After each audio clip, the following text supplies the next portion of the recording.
All right. Okay, Patrick Morgan, wise man, say, dude. Good news and bad news, and even the bad news, you're gonna you'll see it as good news eventually.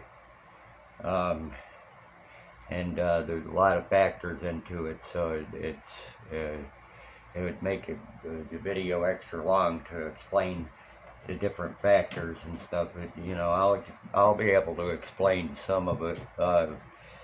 Yeah. So this is.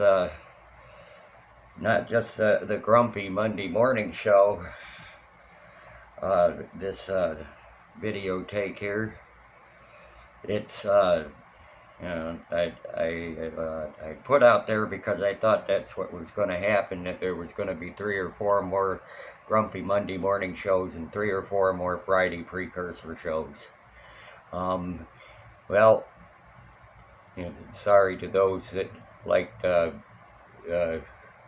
that part of the whole thing.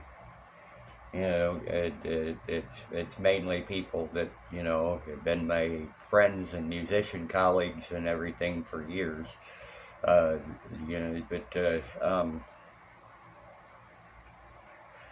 this is the final.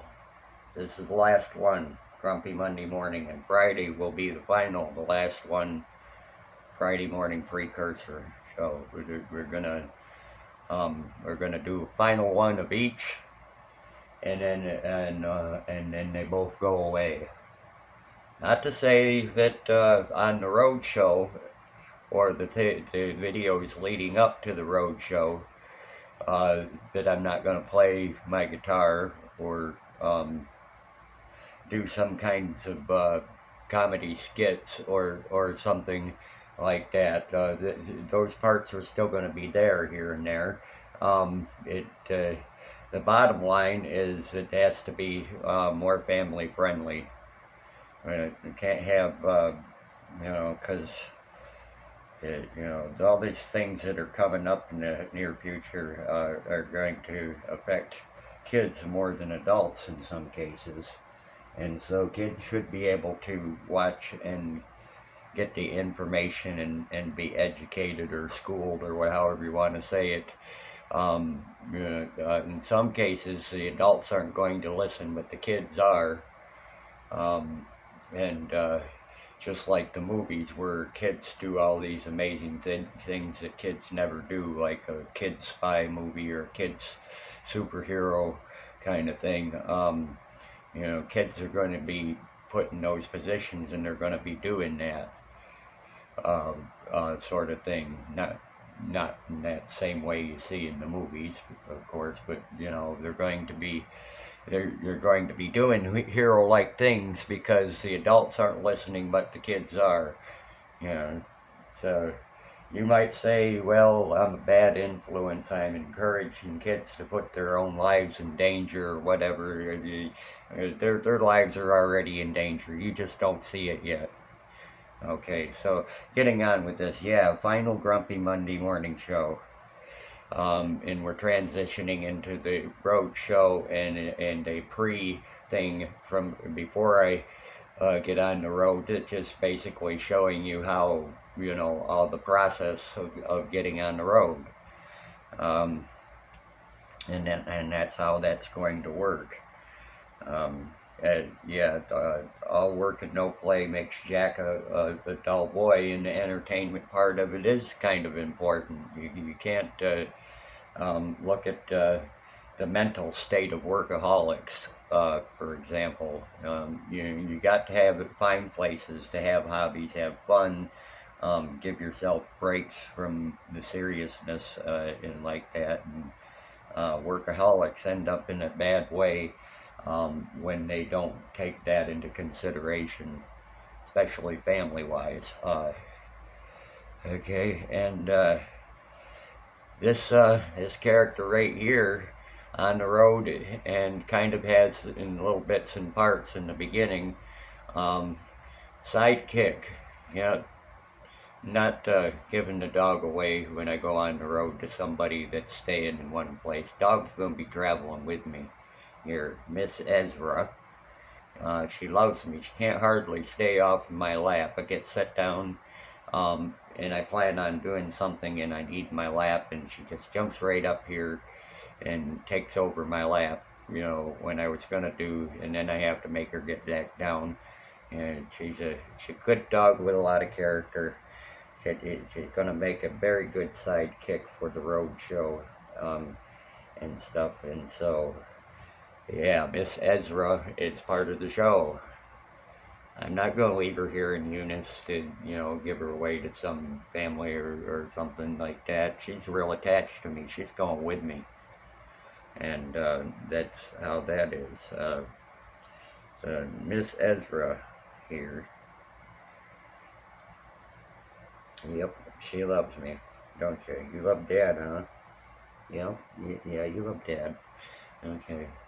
So, now I'm gonna be mean, make her get down, because I'm grabbing the guitar here, and I can't have a dog and a guitar on my lap at the same time. I don't have a huge lap. Yep, she's giving me that look. Why'd you make me get down, Dad? Why'd you make me get down? Well, Dad got to do what he said he was going to do for people on the entertainment thing. So, for now, you gotta get down. And so I had some requests and some things and some people that sent me messages and this and that and stuff, and I'm taking, and I've got that all lined up for you too. Miss Heather Raleigh said she wants me to do Mama, She's Lazy. Now, there was a true story with that. There was a copyright thing going on because there was about a half dozen people that came up with the same idea. The person that, you know, because they had the right backing and a producer and stuff that landed the copyright for their version of it, because every version, the chorus punchline was about the same, but the verses were slightly different and like that. So this country music version of Weird Al Yankovic, but by the name of Tim Wilson, was the forefront nationally popular person that did the song in the long run. My version was a bit different, and there was another dude in the same town that had a version that was a bit different, guy by the name of Fred Buckley, and we played it live in the Hard Times band once too, or switched it to it. Pat sang the regular, the Judd's female thing, and then he did a verse of it right afterwards. So, and we all had fun with that song, no matter who finally had the copyright for it,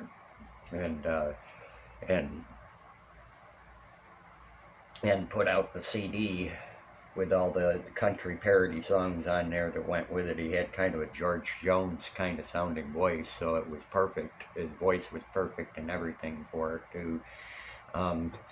Yeah, so I'm going to go ahead and do this. This is the version that I used to do with Art Blanchard and some people and some other people,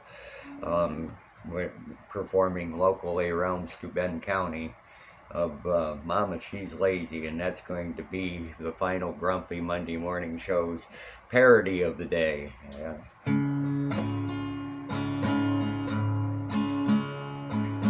Mama, I found someone, weighs about 1,000 pounds. She looks like next door neighbors, sad long-eared hound. She doesn't cook, she doesn't clean, if you know what I mean. She's probably about the homeliest sight that you'd ever seen. Mama, she's lazy, she's lazier than me, and on my couch is where she said she's always gonna be. Thinks I hold $1,000,000 to feed her friggin' face. And mama, she's lazy, lazier than me. Oh, and mama, she's lazy, she's lazier than me.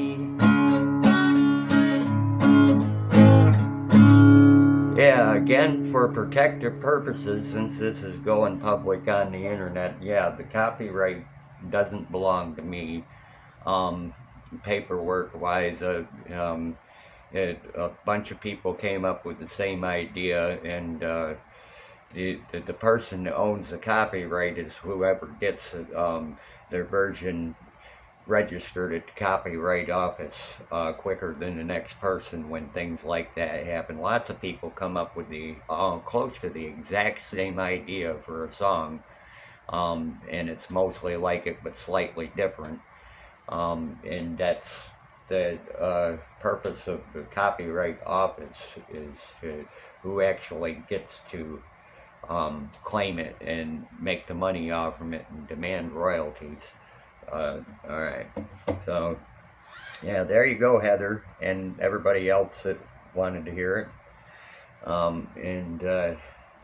So moving on, you know, it's a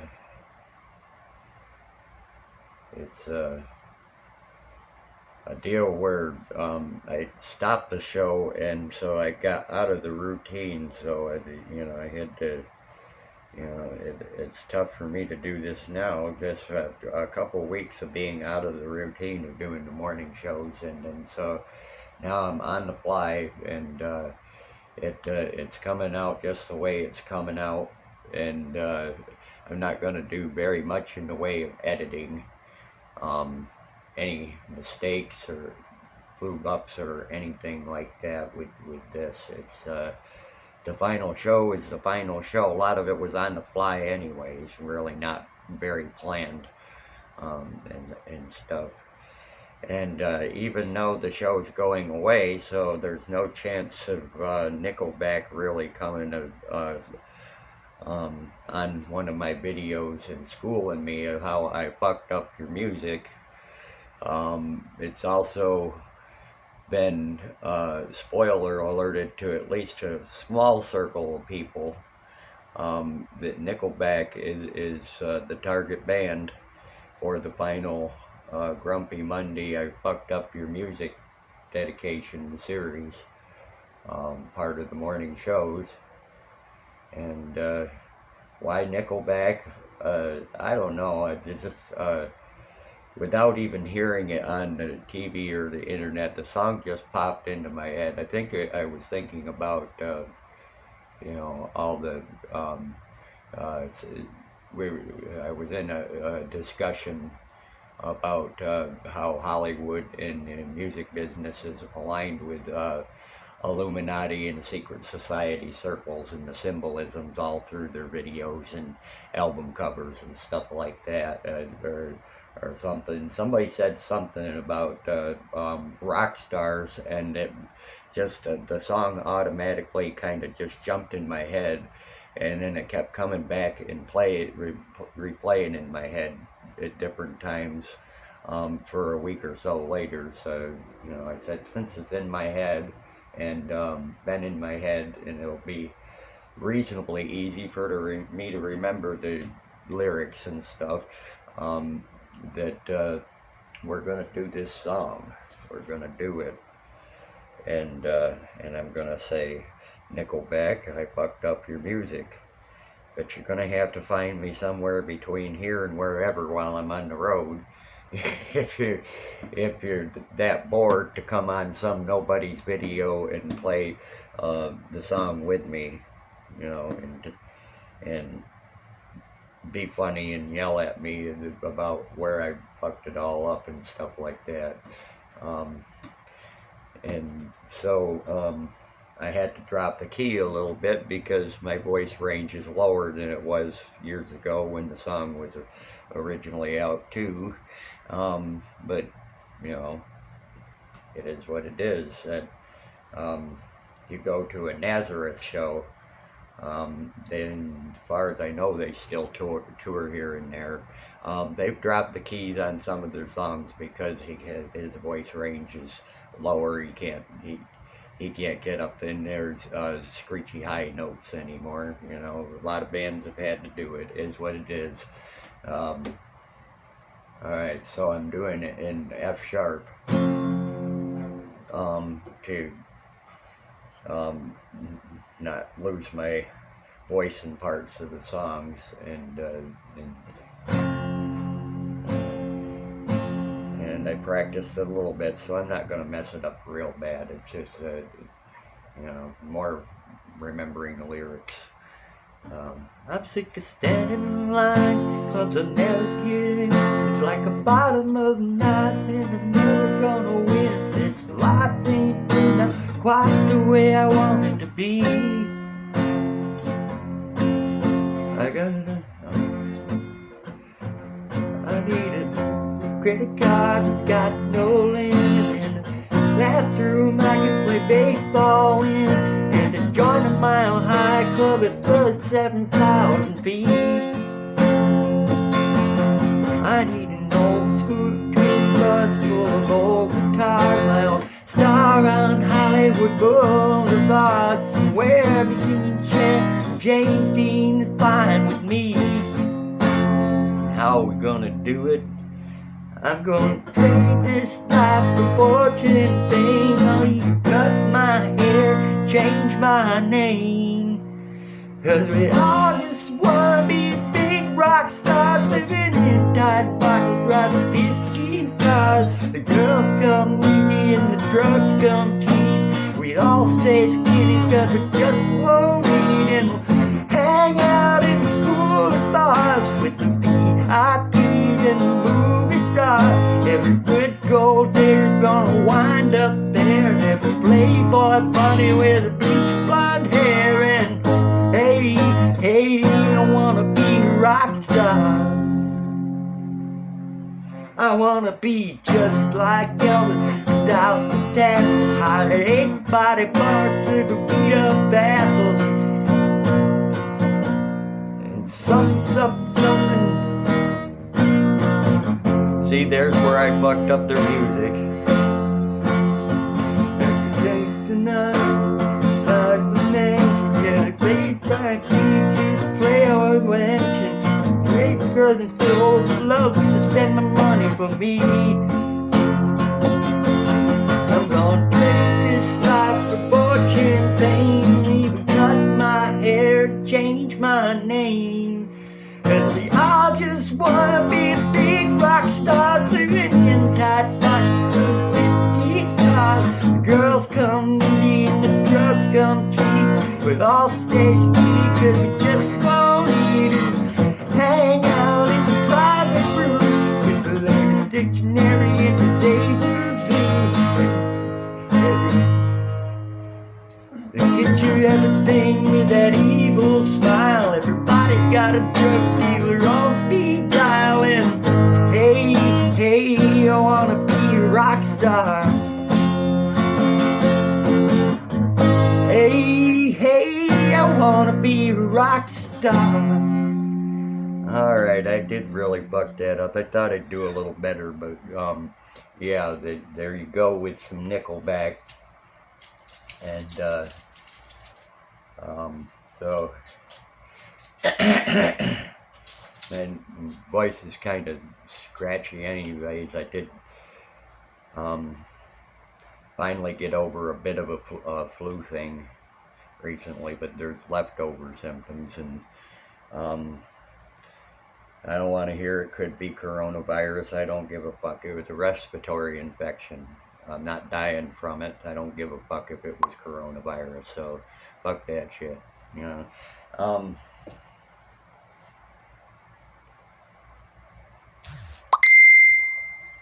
So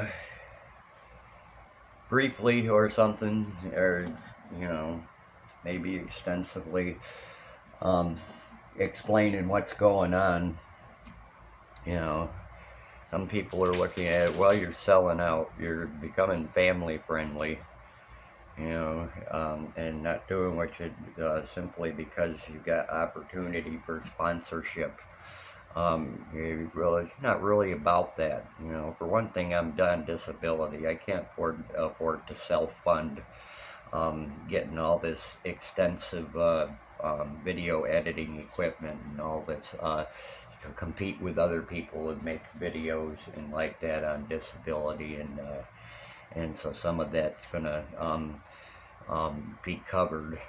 Um, in different points, or I'll get stuff that normally I would have to buy. I'll get it for free.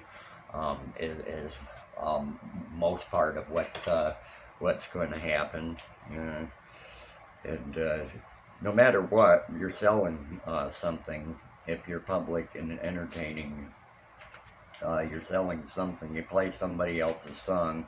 Oh, you know, it's a song. I heard it once or twice. Who is that? They're asking who is that because they might, if they run across this CD or whatever, or want to buy the MP3 to download on their phone, spend some money and get the recording of that, and you know, so you're selling their music if you're a cover band. And playing their song, and you do it any kind of justice. I'm drinking a Fanta pineapple soda, and you know, somebody kind of nonchalantly buys a Fanta soda the next time they're in the gas station instead of something else, just to have drink something different. Every time you show something on video where people are watching, there's that power of suggestion. Somebody could buy something that you have on the video.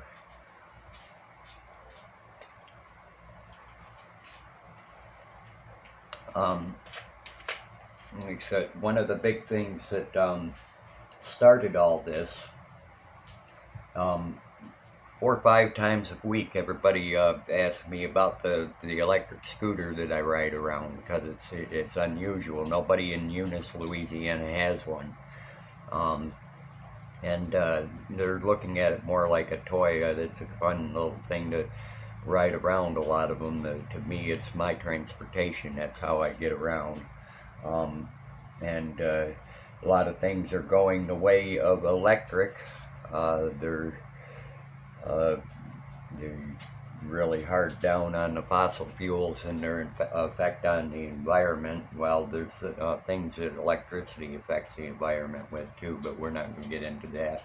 So anyways, going to be electric cars, and eventually in longer distance travel or whatever,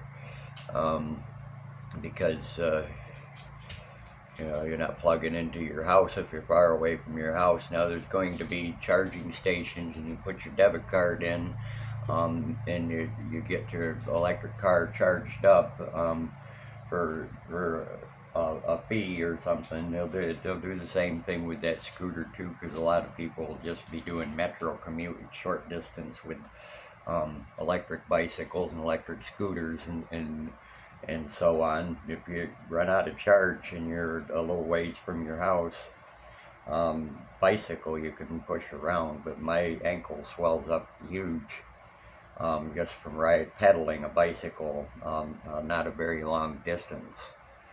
So it was actually a good thing in the sense that I went ahead and got that scooter. It don't have no pedals anyways. I can't pedal very far.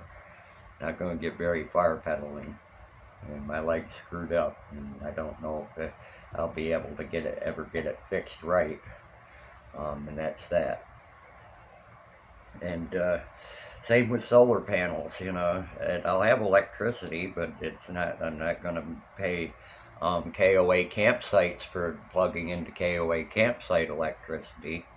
And them solar panels, they're going to be collecting sun on the trailer where the tent and the canopy and all the camping equipment is, And where Ezra is, we're going to have like a doggy car seat for this little girl here kind of situation. There'll be tarping around it, custom printed electric scooter solar road show, however we design that. And another one that says wise man say dude, positioned somewhere else where she's at, because we all know dogs like to look out the window and see everything that's there while we're going by it riding down the road. And dogs don't like to be down in the seat. They want to see everything. Sometimes they just want to stick their head out the window and suck in all that fresh air. You know, you had dogs. If you've had dogs, you know what they do on car rides. Well, she's going to have that little section, that little corner in the trailer with all the same amenities. She's going to be able to suck up air going down the road and have a little clear plastic window part so she can see everything and see me up ahead, because it's separation anxiety when I go away. So she'll see me up ahead driving the scooter and stuff and know that I'm there, and that's how we're working it with traveling with the dog on this project. And yeah, she's a good little girl. She's stubborn and high energy. It makes those kind of dogs a little harder to train, but she's come a long ways in training too, because I did smart things like watch dog whisperer episodes and had casual conversations with professional dog trainers and stuff, and I remembered certain things you should or shouldn't do concerning the breeds that are a little harder to train and stuff. So that's helped me help her in training. And so yeah, we've made a lot of progress with this pup. She'll be a year old right around first or second week of December or something, based on the timeline that the owners gave me when I picked her up as a puppy and everything. You know, so and okay. I don't know how to, make some of you understand it, because you're not, yeah, you've heard Bible verses, you've been to church before here and there, but you're not in the Bible in depth. So I'm just going to explain it like this. There's a whole lot of crap coming in the world that's worse than what you're seeing now. And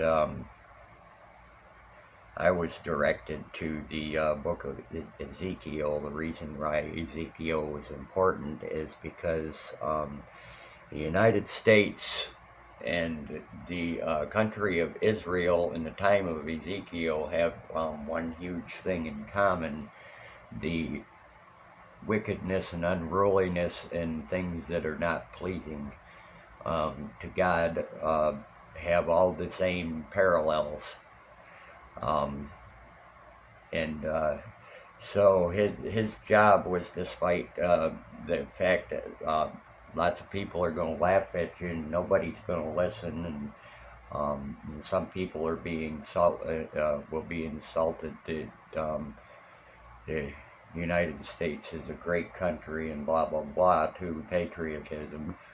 But the fact is, Ezekiel had to go in with a hard head, despite people going to mock him and not listen to him, and go in there and say Israel's going down anyways, and boldly just go in and tell the Israelites God's not happy and Israel's going down.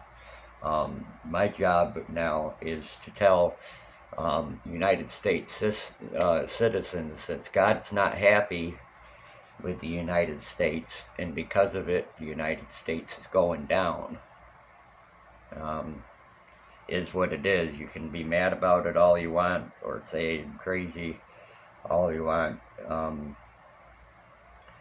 And the whole hard head thing is when you walk into a place that is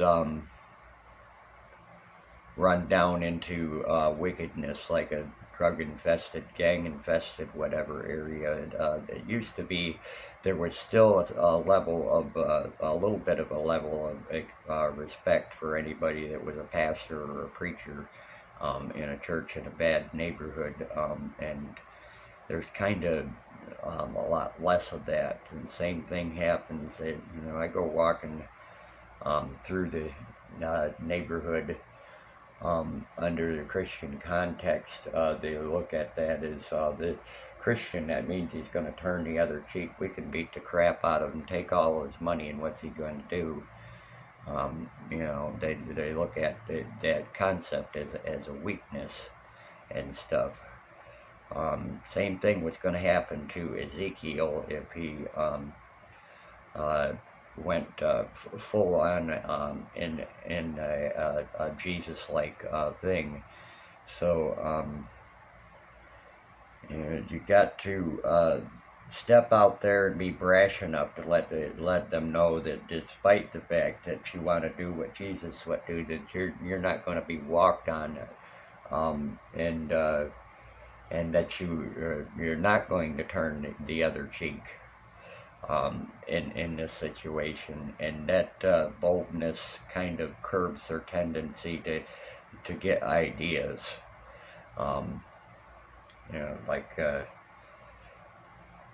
the other day, somebody cut me off from my size limits. So yeah, it's going to be obvious this last part is clicked in, and it's only going to be a couple minutes closing it up. Yeah, so, I'm going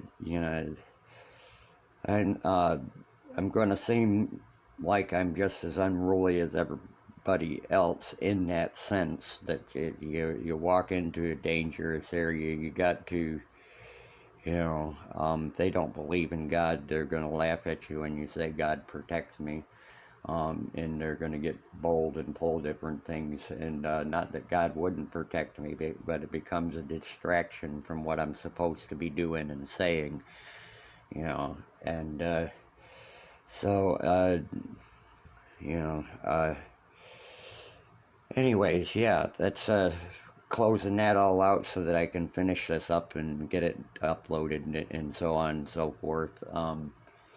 I'm on the internet. I'm going to entertain with guitar and comedy and reality show things that would happen to somebody that's foolish enough to travel cross country on an electric motor scooter with a trailer behind it, and camping different places as a place to live. And within all of that, I'm going to be talking to common folks that are becoming self-sustaining and not dependent on the system because they don't want to go the way of the system, as far as the evil side of the modern system. And there are families with home businesses, local businesses that are manufacturing to the local economy, because most of the resistance to the modern system is going to be local communities saying we just don't want to go that way. The we're of God and all that other crap in the world is not of God. And teaching people how to be local community self-sustaining, and to tell the electric company, no, we don't need your electricity. We got off-grid electric power by this means and that means. Go ahead and kill our electric because we don't want to go the way of the world. Go ahead and cut us off from access to the grocery store because we don't want to go that way, because we're growing our own food, and we don't need you Kroger's, we don't need you Tops, we don't need you Brookshires, we don't need any of you. Yeah, heirloom seeds, so that you don't need the seed companies that make seeds that when you save the seeds from those vegetables, they don't keep growing. You don't get a second and third generation. If you do, it's not the same as what you bought and planted that year when you bought that pack of seeds. You know, save your own seeds. You're not buying seeds anymore. All that stuff is self-sustaining stuff that makes it easier for you to say, because you're not dependent on those things anymore. Go ahead, take all that stuff away from me. Uh, I don't care. You're not getting me to bend to your 21st century Antichrist beast system ways. We're going to do it our way. And eventually, you're just going to have to accept that if you want to go to heaven, they can say, we're going to cut your head off, or we're going to shoot you in the head. You can say, go ahead, because I know I'm going to heaven, and you still won't belong to the beast system. That's the whole idea of the end of days and Revelation, if you paid any attention to the Bible at all, and that's my purpose. USA is going down. They're going to disparage and come after Christian people that are doing it right anyway. They can, because they want you part of the global religion, not part of the traditional first century Christian religion before they changed it to Catholic and this and that and the other denominations.